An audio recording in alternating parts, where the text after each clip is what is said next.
Hello, everyone. Welcome. My name is Marilyn Shannon, and this is the Breaking Free Show. And I am delighted to be here with you today. And I'm so delighted that you're here with me today. And I hope you've all had a wonderful week. I didn't see you for the last 2 weeks because of the holiday, but we're back and we're strong and we're raring to go. And I thank you for sharing your time with us because I know it is very precious.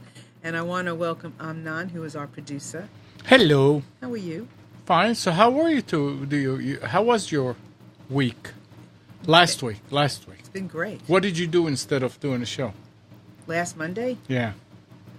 You don't remember. I don't remember. What did I even have a Monday when I don't do the show? Is there even a Monday in the week? I don't know. I've been doing a lot. I can tell you I've been doing a lot of exercise. Mm-hmm. I've been doing hiking. I've been, doing all kinds. I've been swimming. Just trying to Very do all nice. those things, keeping up with stuff, catching up, spending time with my family. I'm going to be a new grandma soon, so that's all really good. I spend time with my grandson who calls me Grandma Mawalyn. I love that every time he calls me Grandma Mawalyn. So it's all good.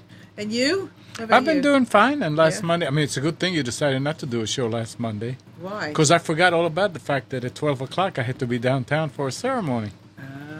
So that's why we did Debbie's show early, so I'll have time. See, things work out Yeah, for the best, it worked don't they? just fine. So, everyone, we always do our best to bring you just some really interesting stuff here. I always say this, whether it's a tool, a strategy, permission, some kind of something medical, something historical, something that just empowers us to know more in a way, as I was just telling my guest, something that's approachable. Because we're approachable. I'm here, sitting here with you. I'm listening with you. I'm talking with you. And I always welcome you to, call in anytime during our shows. You're more than welcome at 919-518-9773 or Computer's 2K voice, if you like to call us in on Skype. You're more than welcome to do that as well. But we always, we pride ourselves on just exploring options for us all. Because where are you going to get all this stuff from? And here, we just want to bring you a smattering of everything. And today's guest is very, very, very interesting. She is a stained glass solar artist, and she lives in Canada.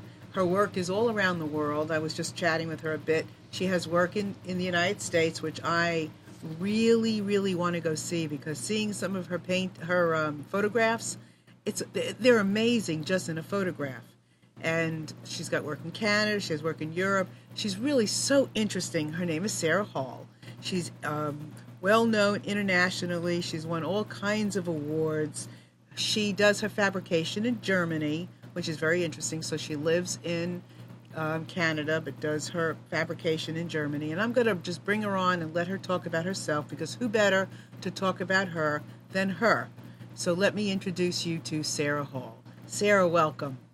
Hi, Marilyn. Hi, nice to be here. Yeah, it's really lovely to have you here. So tell us about you. So you are a stained glass solar artist. So there's a difference there, because I know I've heard of stained glass artists, but not stained glass solar artists. Can you tell us about that? It's something that's really new in our field. It's only been absolutely in the last 10 years it's been possible to integrate solar energy collection along with art glass. And I began my studies in 1974 over in the architectural glass program at Swansea College of Art. I then apprenticed with a master from the Royal College of Art, and then lived in Jerusalem for a year to study and research Islamic and Middle Eastern techniques in glass and gold leaf work through the Orthodox Church, and returned home and established my studio in 1980 here in Toronto. And I would say I had learned very traditional stained glass, where the glass blowers are making our beautiful colored glass, and we are leading it, painting it, sandblasting it. But my commissions have been on a very large scale, and about 12 years ago, I began doing my fabrication in Germany. I needed more techniques. I needed to bring some industrial codes to my work. And as I was there, I saw these incredible solar buildings. It wasn't solar images or solar panels sitting on top of a roof, but solar actually integrated into all of the walls of the building. And beautiful, elegant designs for buildings. There's a name for it. It's called Building Integrated Photovoltaic. And one of the engineers who was working in this came to our studio. And because the solar was between two layers of glass now, he said, is there an artist who would like to work with these the solar cells in your work? And there was a very large group of artists there, and most of them said, oh no, this would be a terrible imposition to bring a grid and these solar cells into their work. It would be absolutely kind of... Sarah, let me interrupt you one minute. So when you say bringing solar into it, what does that mean? And when you talk about looking at all the walls, what does that mean? It means that instead of a solar panel sitting on top of a roof to collect energy, which is mostly what we have here in North America, the solar cells, I've just got one right here, solar cell, invented in 1952 in Bell Laboratories to keep our satellites up in space. These solar cells are integrated with art glass into the wall of the building. So they're not stained glass. They're integrated. Well, now I'm going to kind of go back to that word or that definition, stained glass. When I initially studied, we did leaded stained glass. Since then, my work has become large-scale paintings on glass. And because it's no longer leaded, it allows me to do something like introduce solar collection into my work. So these are solar collectors. That's right. Yeah, they're collecting energy for the building. Mm-hmm. It's like the regular, right, boring collectors you see on top of buildings, but unboring. But it's got art. But it's got art. Yeah, that's right. It is those solar cells, but they're integrated now with my painting. So the paintings that you do you do them on, like, so what do you, they're on a small scale, then they're rendered bigger. Is that what you're, I mean, is that how is that what happens? Is that the process? That's right. I do a sketch and I do maquettes, architectural models, and then I take my designs to Germany and work with the artisans in the studio to create the work. And it's essentially a team of people because you need, the panels are very large and you need a team of people even to carry it over into the kiln to fire it. So now what got you so interested in stained glass to begin with? It's a wonderful question. I love color and light, and I love the fact that it creates a special world, which is, in a sense, its own world. It's when you sit in a room that has stained glass windows and maybe no other view to the outside, the color and light and pattern, the design of it, creates this totally beautiful, self-contained world. And I decided when I was 9 years old, that's what I would do. I would make windows. And then there was nowhere to study it very seriously in North America.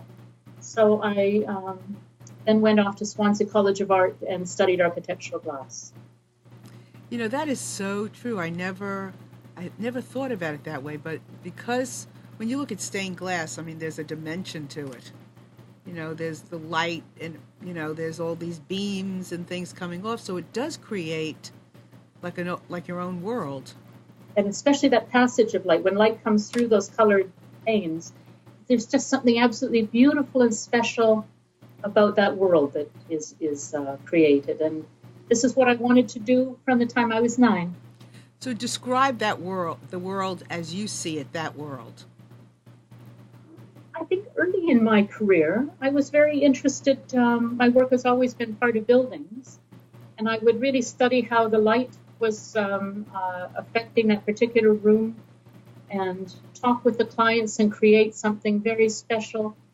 I'm interested in sacred spaces. I've done a number of churches, synagogues, chapels, quiet rooms, retreats. I've also done public art and embassies and other kinds of institutions. And so each time I have this wonderful opportunity to take a room and a place and transform it. But a few years ago, I became very interested also in our environment and our world, what we're doing to our world. And this idea to bring the solar is really part of my own sense of initiative that I want to do something that is a contribution to our world. And if I can make solar look beautiful and interesting, people will be interested in renewable energy. Wow. I basically have my eyes closed and I'm just envisioning all of these things. So first of all, so tell me when you start your process. So you first study how the light is entering into the room, and then you are also, I guess, understanding how the room is being used. Yes, that's exactly right. Say that again? Yeah, that's exactly right. Some spaces are meant to be very active, and you have to bring the kind of work that people can easily pass through the room and still enjoy it. Other spaces are meant to be very quiet, contemplative, where people are actually sitting and being quiet. And of course, for different ages, I think that every single place I've made is totally unique. I've never, and I've made almost 1,000 windows now at this point in time, and everything has been totally unique and different from each other. Amnon has a question for you. Sarah, I'm the technical guy now, right? Okay. So does the fact that the glass is stained on top of the collector, does it affect its efficiency? Does it enhance? That's a very good question. I bring all of my color and in the art class behind the solar cell, so that we're not affecting the efficiency, and it's gathering as much energy as possible. Okay, interesting. That's if you brought something in front of it, you would block some of the ability to get the energy. Wow, very interesting. So Chris posted this quote, which is beautiful. So I'm going to read it. People are like stained glass windows. They sparkle and shine when the sun is out, but when the darkness sets in, their true beauty is revealed only if there is light from within. Elizabeth Kubler-Ross. Beautiful. Ross, that's right. Isn't it a beautiful quote? I know that one. I bet you do. It's just lovely. Yeah, that's beautiful. Thank you, Chris. So tell me, so I'm so intrigued about this concept of examining the room, examining how the room is being used, or how they want it to be used, what's going on in the room, the energy, and then being able to design the glass around the use of the room. So tell me, give me a full package, for instance, a church you did, a building you did, an advertising agency that you did, something that paints a picture of how you did your process, like what you created and why you created it, something specific. Right. Let's see. I guess perhaps one of the I'm going to use maybe two examples, one from my painterly work and the other from my solar work. And the first example I'll take is the Embassy of Kuwait. And they had a massive window, which was kind of 30 feet high and 25 feet wide. And they wanted to, it was right in the main foyer where all of the diplomatic guests would be received. But they had a view outside that they wanted to block. And so I created a window which was had a great deal of gold leaf and Middle Eastern printing on it. and made a kind of a beautiful golden calligraphy that spread across this massive window and blocked the view while keeping the light really soft and quiet and beautiful. And very, in that kind of environment, they wanted something that felt elegant, understated, and calm. They didn't want to, for their guests and diplomats that they were receiving there, they wanted a very, something that really made everybody feel at home, warm. In fact, the color of the glass needed to be compatible to the, so that people's faces looked warm, lovely, and golden. And this environment needed to be elegant and understated and quiet, contemplative. And there was also seating there, so people would be sitting and look, and they could get close to it and look at it. Another example would be the cathedral where I've done the solar windows in Saskatoon.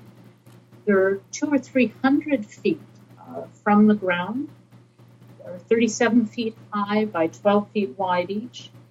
And what they wanted to do there was to show solar collection and show a sense of stewardship, to show solar windows as being as beautiful as possible. And they're the first solar stained glass in the world that's in a church or cathedral.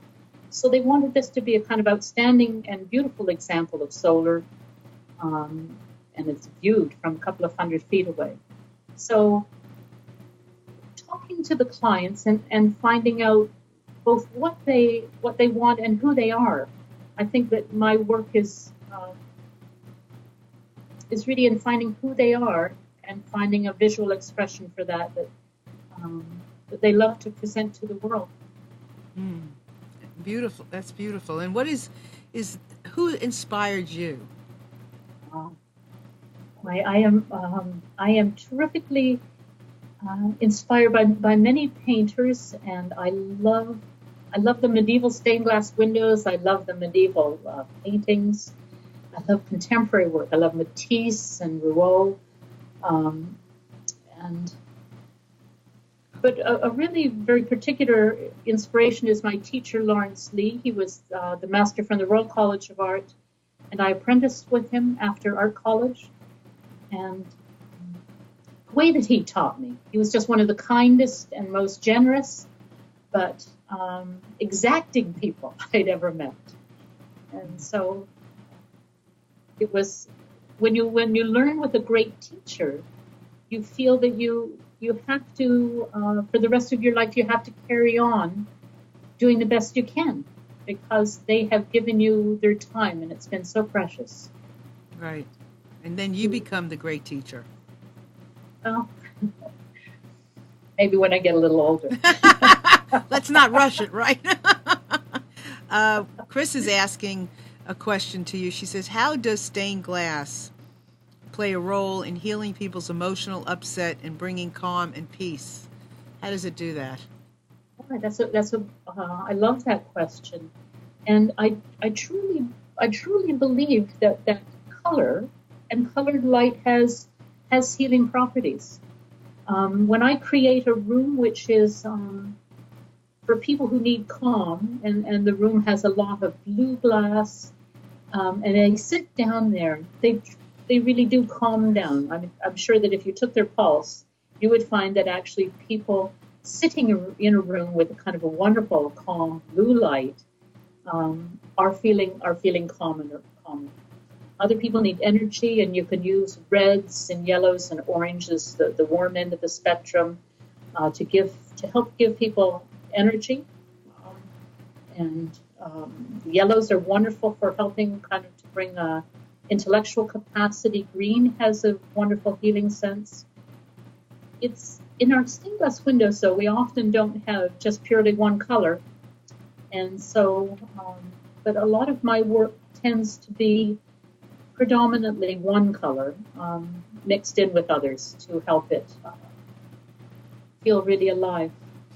And what is that one color? Because when I look at your work, I see so much color. It'll vary, and I suppose there's not only the color itself, but I often use dichroic glass with a strong reflectivity. I use mirror. I use areas of opacity put next to transparency, a strong blue next to a very light one, turquoise next to a green. So I mix things in all kinds of different ways in every project. And in every project, I give myself something new to do. I decide that I need to keep learning. And so I give myself something I've never done before. And it keeps it very fresh and alive for me. But in terms of healing, I absolutely believe that colored light heals people. So I love that thought of yours, and thank you for sharing that. It's really, I'm processing it for myself. So with every project, you give yourself something new to do. Yeah. Mm-hmm. So can you give me an example? Like, can you tell us what you're working on now? Yes, I have some wonderful projects right now. I'm working for a historic church here in Toronto, creating their 100-year celebration. It's set in a historic church, and it's a beautiful stone tracery, a lovely kind of Gothic arched window. And on the exterior, I'm creating bird-friendly glass so that I'm keeping the old window pattern from a window that was taken out of that, making it in clear glass, but also making it a glass that birds can't fly into. So that even when I'm doing something which is in a traditional setting, I'm thinking about the things that we need to do for glass here on the earth right now. And in Toronto, we're on a major migration route, and I also have a grant from the Arts Council to develop bird-friendly glass, which has the capacity to gather solar energy. So that's very exciting and totally new. That is exciting. So they didn't come to you and ask you to do that. That's something that you foresaw that in this piece, that's what they needed. That's right. That's right. Wow. And it was wonderful. We recently had a meeting at City Hall in Toronto with a person who was on the kind of historical committee, and they loved it because it's something that they wouldn't have thought of, but they do love to be a part of what's new in the world and to care for the environment. So I find that my clients, not only do I like learning new things, and I learn often through them, but and they're kind of with me on a journey. So what is that journey for you? Because you're so interesting. What is your journey for you?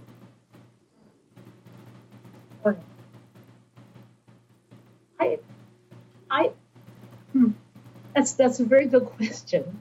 I feel that I am really here to learn and to work with light. I'm here in the world to do something. I've been given a wonderful education and great tools and great opportunities, and I'm here to keep that going and to not become complacent, not settle into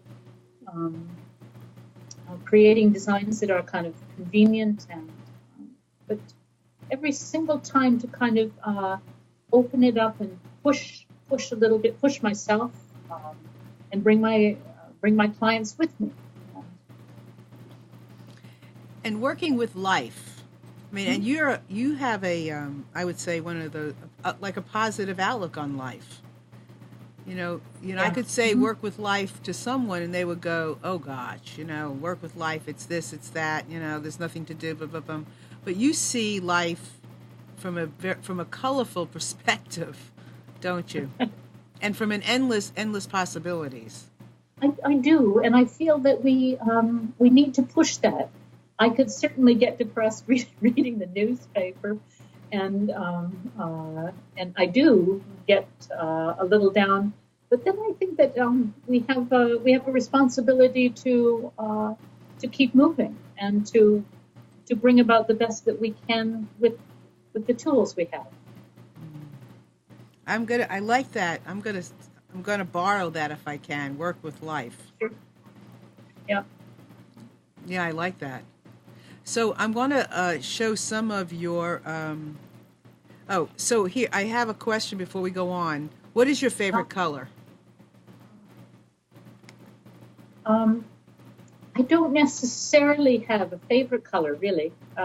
However, if I had to be alone in a room with a color, I would probably choose blue. Blue. Yeah. But not a heavy, dark, purpley blue. It would really need to be kind of closer to a green blue, because there's just there's a as you move towards purple, it can become very heavy and dark. Right. The color blue. So it'd be a blue green. Yeah, I like blue. My coaching room is the room that I use at home to coach in is blue. And your background right now is blue. Yeah, right. Go figure.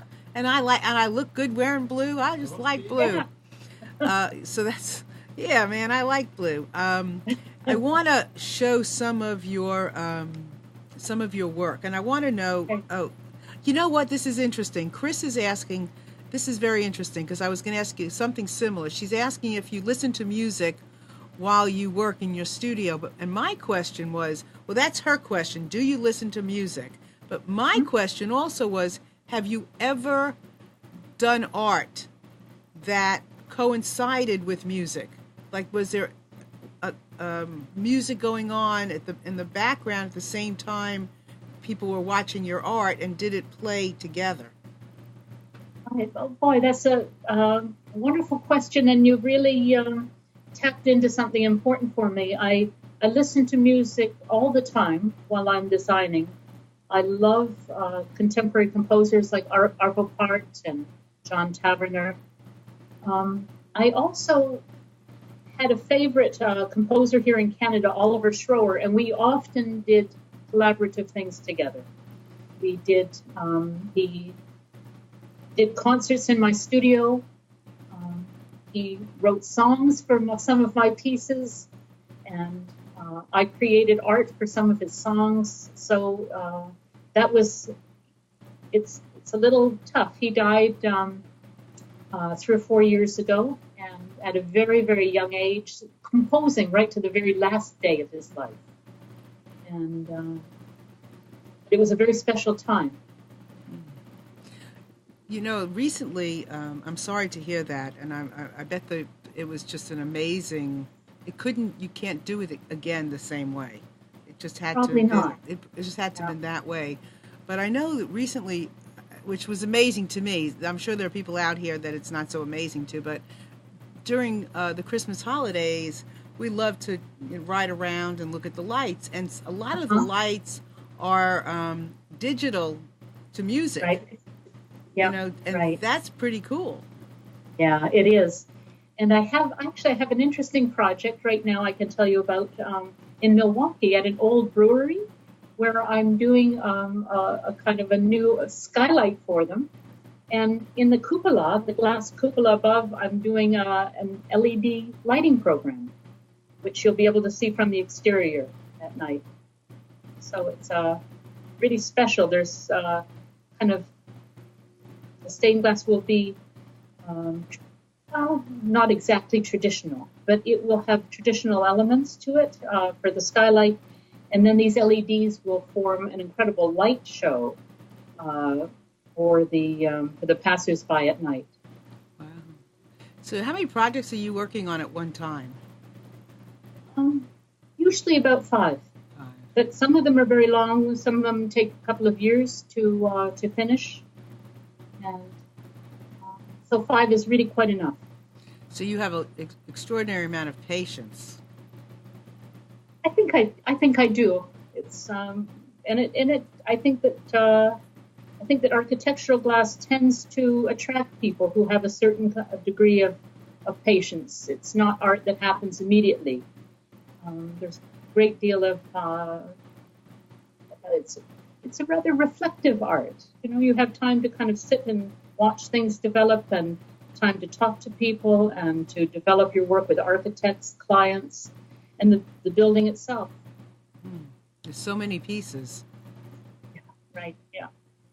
So, yeah, it is. Yeah, it really is. I mean, I know that, a sculpture sits down and starts to form the body or whatever, and things can change, and an artist paints and things can change, but you really are working with so many different pieces. And it's go ahead. And it can be complicated. Because you need to bring together perhaps the contractor and the architect and the solar engineer and the artisans who are working on the glass part of it.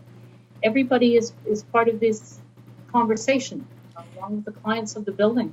And how do you see the light of how it's going to beam off ahead of time? I mean, you're working in your studio, then it's fabricated in Germany. How do you envision the way the light is going to shoot and the colors, and how do you do that? Experience has been the great teacher in that way. I also make an architectural model, and that architectural model I shine light through it, and I play with it and think about it and look at it, and but there's always some little surprises, things that you once with no windows in sight, there are maybe some things that you just couldn't have imagined, and that happens every time. For the most part, they're beautiful little additions. Yeah, I bet. They're gifts. Yes, they are. So we have one more question, and then I'm going to show your the PowerPoint. So how has your art changed you as a woman, as an artist, as a woman over the years? Or how's it shaped you as a woman? I would say that it has given me a terrific identity, and I have brought my family. I have two sons and my husband. They have come to all kinds of dedications and religious services right across the spectrum. I looked over one day and they were all wearing prayer shawls and yarmulkes. The next day we were at a Catholic church and they were, so I would say that I've been able to have a loving family, and to have my work. It's certainly not easy. The generation of women artists before me who worked in glass, none of them married, and so to do both things has been a terrific gift, and it was, I would say, very hard at the very beginning, but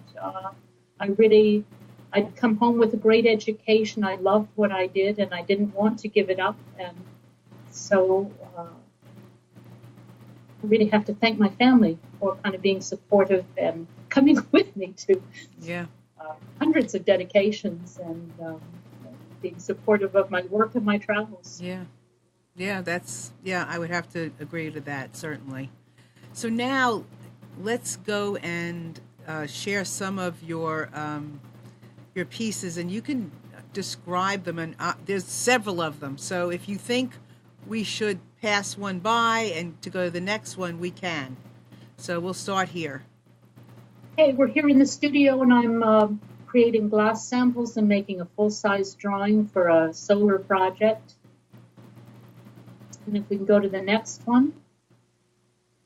And here we are, the solar panels have arrived, and my art glass is being fired in the kiln there. If I'm quiet, you can just maybe go to the next one if you like. Oh, and there we are. Now there is a stained glass panel where you have solar cells and dichroic glass etching, and this is a working solar panel.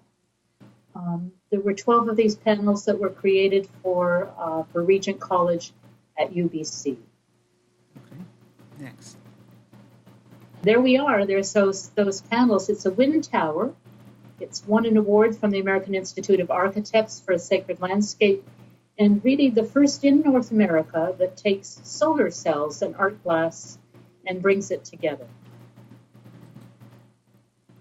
There's what the energy is doing. It's collecting energy and bringing energy to that lighting column in the very back, illuminating the tower and the park at night. I was so proud to be on the cover of PV Power. It's the International Energy Agency magazine, and the first time that they had brought art to their cover. So I was very proud of this. And we're back in the studio, creating work for Grass Valley Elementary School in Camas, Washington, which is just outside of Portland. Well, can I interrupt you here when you're talking about an elementary school? Because I know there's something else that I wanted to ask you about, which we'll see later on, a set of stairs. So what is it about an elementary school that... Well, this project came about, the architect had a number of green initiatives in the school. He had a green roof, he had windmills, and he said every time I talk about solar, they're just going to put it on the roof and the kids can't see it. So I want to bring it into the school. He said, could you do that? And I said, yeah, I'd love to do that. So I came out to Portland, I met with the architects, I met with the school board, and we then began a process to actually create a solar project in the school. And that's what we'll see in the next few slides. And Sarah, what message or what change occurs in a school that does something like this? I mean, how does it affect the kids? Well, it's fantastic because in this project they actually see that the solar energy is creating light, and it's something that there's none of the technology of solar, which is usual. There's no inverter or controller. There's no batteries.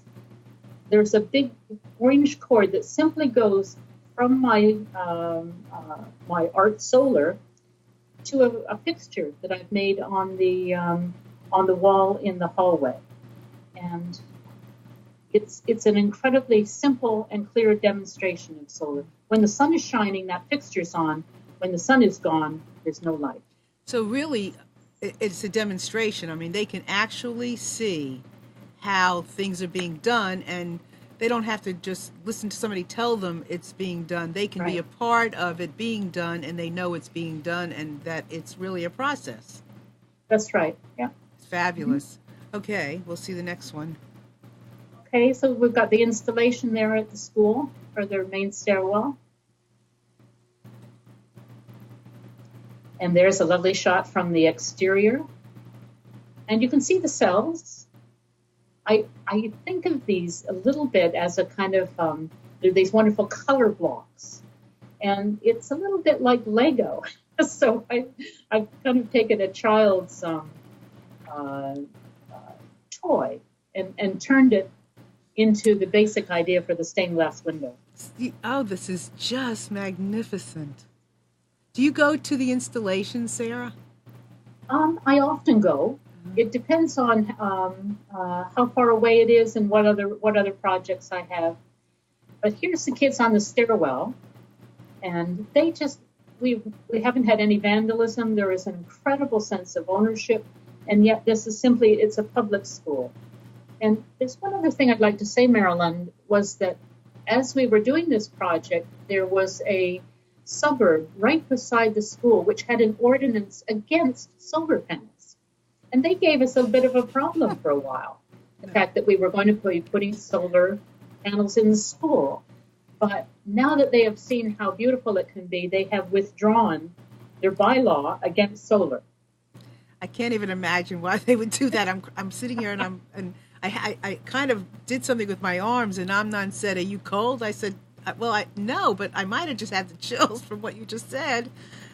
So give me an idea, and I don't know if you can tell us exactly, but what would a range of something like this cost? I think that you could think perhaps between $400 to $500 per square foot. Okay. A lot of art projects glass projects are based on a square foot price. Okay. And here we have that lovely projection of color from my windows on the main stairwell for the school. And it changes all day, and it changes all year as the sunlight changes. Oh, so this is not staying. I thought, oh, so this is a reflection? Yes, yeah, that is just the reflection of the light coming into the space from my window. Oh, my word. I had no idea. I thought it was like a stained glass set of stairs. No, and what you can imagine is that every day that changes, Marilyn. It changes every hour as the sun moves. So what did you do different in this project? It's actually most of my work has really takes into account the passage of light and how the color will affect the space. And I just had wonderful, strong south light. So I used it as well as I could. Goodness. And here's that fixture we talked about. See the big kind of cord that's coming across the wall to the fixture? That's fabulous. I'm not just keep staring at it, so he hasn't clicked the button fast enough because he's like looking at it. And this is a little area that's underneath the stairwell, which is a continuation of my windows. And it provides, they've got a bench there for kids to sit and to read and to be quiet. And the principal told me that she brings her difficult parents here. Her difficult what? Parents. Oh, my God. I thought I heard you say that. Yeah, that's right. Not her difficult kids, her difficult parents. And that they can have a lovely quiet space. And it calms them. It's because there's a beautiful colored light. And they're sitting right in that beautiful colored light, and it calms people down and gives them a chance, perhaps, to talk. Well, I think, we touched upon so many things. It's been so fabulous. But one of the things that I'm sure happens is, sometimes people want to meditate, but they don't know how. And sometimes when you use certain music and obviously light, something happens. There's a zapping of some sort, right, exactly. And you just kind of go in, you get into a space without a struggle. That's right, yeah. And as soon as you walk into some spaces where they have really done a beautiful job with the light, you just have that lovely sense of calming down. And if you combine that with color, you've got an absolutely potent tool to use. Yeah, really. So we have more. And here we have something a little bit at a much bigger scale. Those windows are at Cathedral of the Holy Family out in Saskatoon, and they're 37 feet high by 12 feet wide each. And the first solar stained glass that has gone into a cathedral in the world.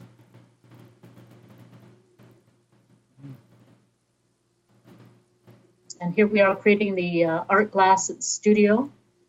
There are 54 panels. Every single one of them was a trapezoid, but a different dimension. Quite a complex project. And our fellow at the solar place, he had to hand solder every single one of the 1,113 solar cells. And it was because the glass was a trapezoid shape. Every single part of it had to be custom done. So are the people that work with you in Germany, are they artists? They're artisans. And so they're craftspeople. And they have a 4-year training as craft people. Some of them specialize in airbrushing, others specialize in etching, painting, lamination. Some of them have all of those different techniques. Other people do installation. There's altogether 65 craftspeople, and they're there to assist the artists. And they specifically work for you? And with other artists, okay, and on restoration projects. The studio is called Glasmälerei Peters. It's in Paderborn near Hanover. And it is a family-owned studio, which is in its fourth generation of being family-owned. And it's an exceptional place. You wouldn't find anything like it in North America. So here we have some of the panels, and I've used a beautiful silver-colored cell because it had a lovely match with the white zinc of the building facade. And an interior shot of going up and taking a look at the windows from the interior. You can't be afraid of heights for this job. And this is Christoph Erban, who's working on he is a solar engineer and one of the finest in the whole world, an exceptional person. He's also the person who came to the studio that I mentioned earlier and asked if there were any artists who would be interested to work with solar in their art class. And he's currently doing a PhD at the University of Delft. And here's our solar stained glass. And it gathers about as much energy as 3 houses would use for a year. Okay, say that one more time. My windows here gather as much energy as about 3 or 4 houses would use in a year. And this energy is, the solar cells are tied to the grid, and then the cathedral receives a rebate on their energy. Wow. And so when you say it gathers as much as 3, in what period of time are we talking about? In a year, you said? Over a year. Over a year. Yeah. And there's a lovely shot at night, of the windows at night. Is that it? Are they not using the electricity to power local devices, lights in the cathedral? Is it just going back to the grid and they are using electricity normally as though they did not have that? That's right, Ammon. And it's because otherwise they would have to store the energy. Oh, yeah, that's true. So it's easier for it to go to the grid and then for them to get the rebate for it.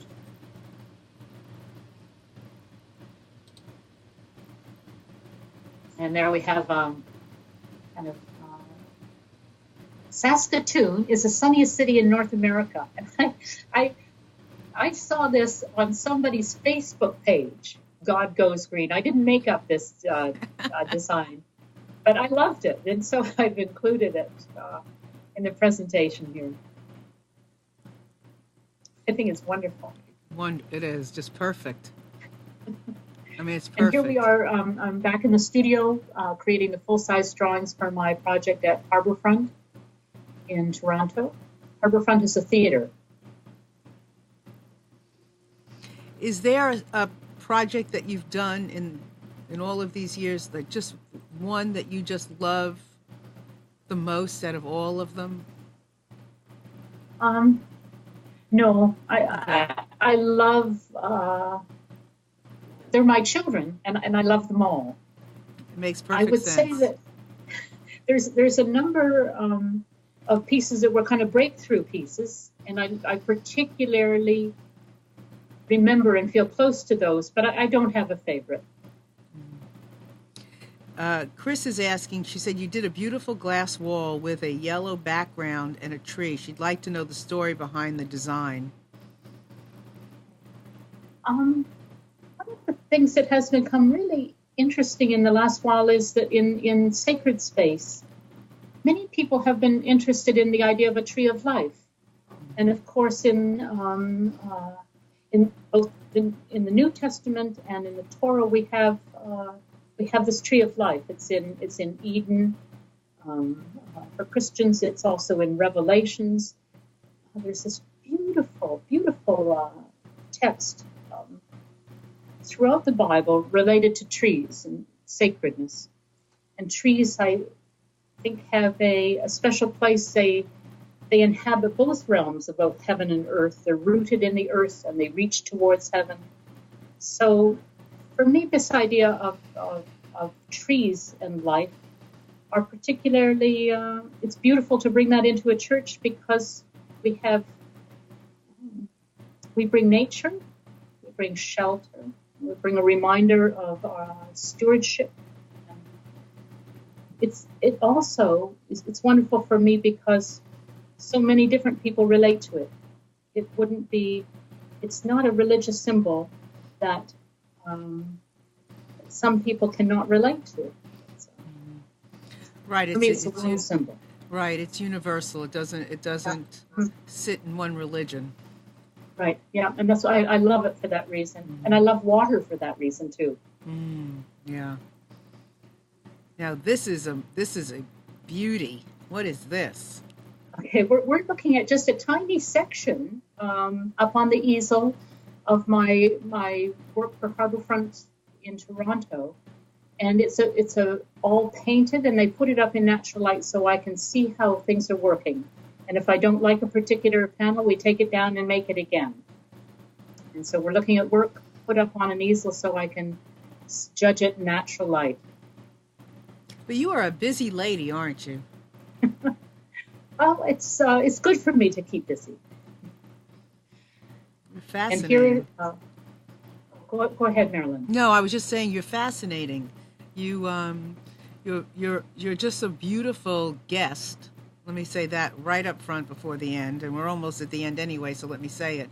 You're a beautiful guest. You speak beautifully. You answer the questions lovely.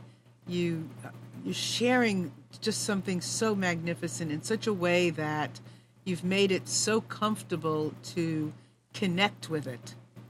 You know, you've made it so personable, and I want to thank you so much for doing this. Well, I feel that artists have a really special role in being able to bring these new technologies. This project at Harbourfront was a solar one. And we can add a human story, we can add color and a play of light. We can do things that the technology by itself can't do.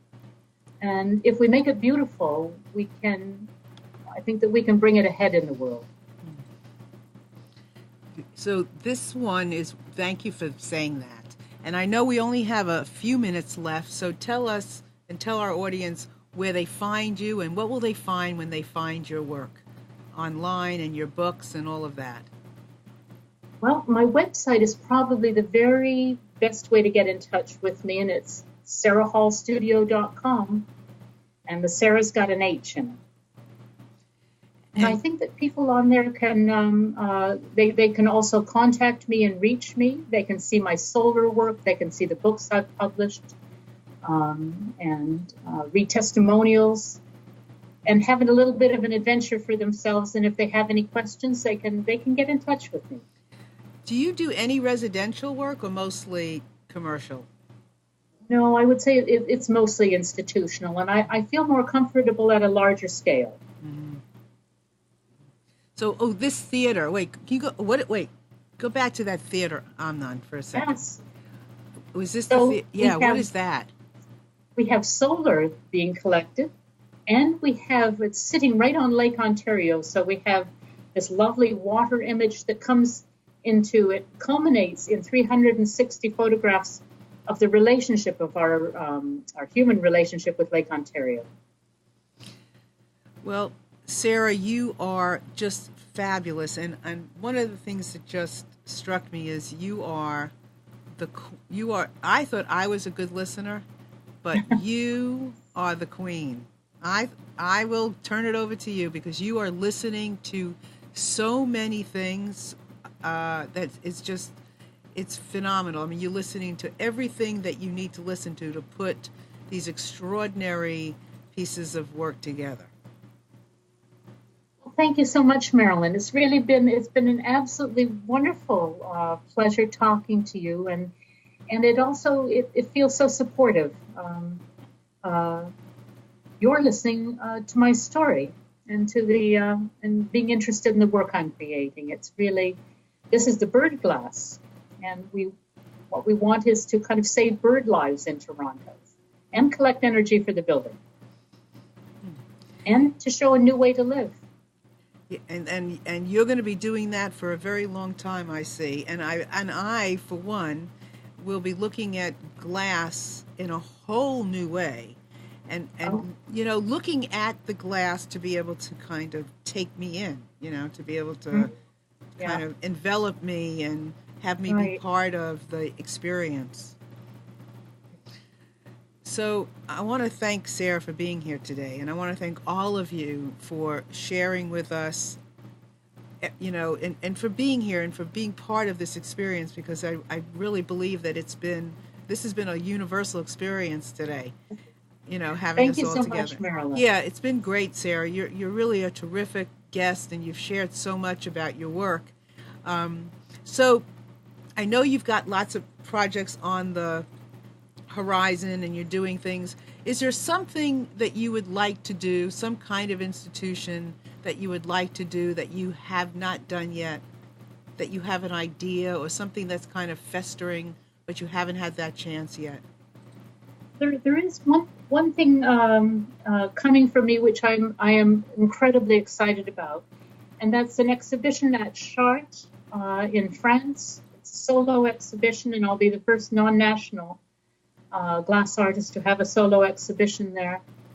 It is kind of the most prized medieval glass in the world, which is at Chartres Cathedral, and right next door is where I'm in 2017 is where I'm going to be having my exhibition.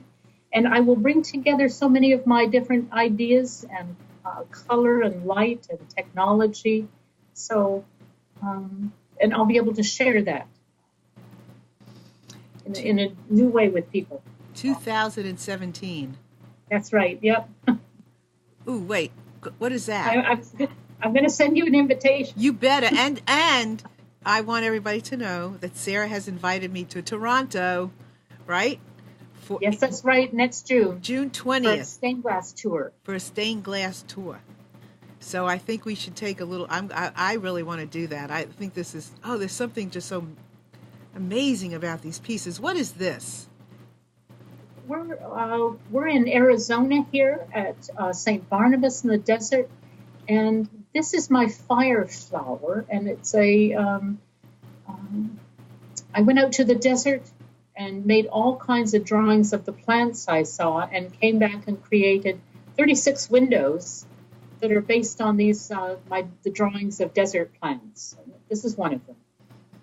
Oh, and this is Beth Tikva Synagogue in Toronto, and my window for Sukkot. They're all so different. That's what's so amazing about. They are. You don't each have one stop. Huh? Say that again. I feel that each building and the people who own and care for that building are different. Mm-hmm. Yeah, you can definitely see. I mean, I haven't studied enough, but I don't see like just your style. I see all kinds of things happening. I don't see, your trademark necessarily, other than the fact that you're using the solar panels. I see somebody who's just creating, an extension of what's there. It's true. Yep. And this is a window for the Union of Reformed Judaism, New York City. It's for their headquarters, the chapel. Fabulous. Well, I would love to see you put a piece down here somewhere in North Carolina so I can go and be with it and feel a little Sarah with me. Well, maybe somebody down in North Carolina will get in touch with me. You've never done anything here in Raleigh, have you? No, I haven't. Okay, no. Or in North Carolina. No, I haven't. Interesting. Well, with that, Sarah, you are magnificent. Thank you very much for sharing today with us and teaching us so much beyond what I could have even imagined about stained glass. So, thank you for having me, Marilyn. It's been a pleasure, and thank you everyone out there for joining us today, and we look forward to being here with you next week. Have a wonderful week, and we'll see you then. Bye.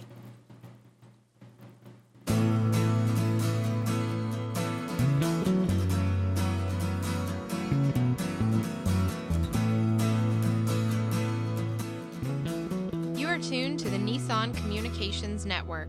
Our weekly lineup of call-in programs includes Computers 2K Now with Amnon Nissan, Health In with Debbie Bruck, Breaking Free with Marilyn Shannon, Lessons of Vietnam with NCVVI members, The Tanya Love Show, Reawaken Your Brilliance with Julie Seibert, and if you tuned in too late, you can always watch each program in its entirety or download an MP3 audio file of it at www.nissancommunications.com.